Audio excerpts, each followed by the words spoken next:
everybody. I'm going to be working out a couple of problems with you. This is lesson 1, session 2 homework. Yeah, number 1. While on a beach vacation, Tasha makes a scale drawing of points of interest between two piers. On her drawing, 2 centimeters represents 0.5 miles. So that is important information. You can just circle that. Oh, that was sloppy.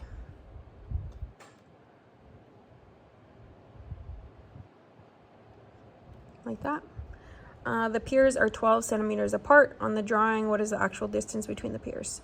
So if you really struggle with the whole ratio and scale type of thing, you can use a chart. A lot of my students like to use charts just because it helps them out a lot more. So we are comparing centimeters on top to miles on the bottom. And in the scale that they gave us, they said 2 centimeters equals 0.5 miles. So that's what I'm going to put in first. And then if you don't like working with decimals, you can switch it to a whole number. So 0.5 doubled or times 2 is 1. Because a half plus a half is 1. If you do times 2 on the bottom, you got to do times 2 on the top. That's 4. So that means that every 4 centimeters represents 1 mile, which would also be your unit rate. And then the question was 12 centimeters apart.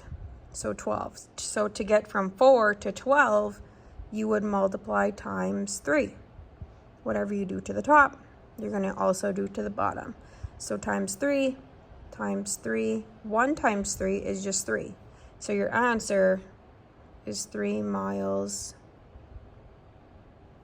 apart. I hope that explanation makes sense. Moving on, number 4, a rectangle has a length of 12 inches and a width of 8 inches. Lexi makes a scale drawing of the rectangle using a scale factor of 2/3. What are the dimensions of the scale? So they're pretty much asking what is 2/3 of 12 and 8, because this is your scale, that's what they gave you. So 12 times 2/3, because what is 2/3 of 12 is the same thing.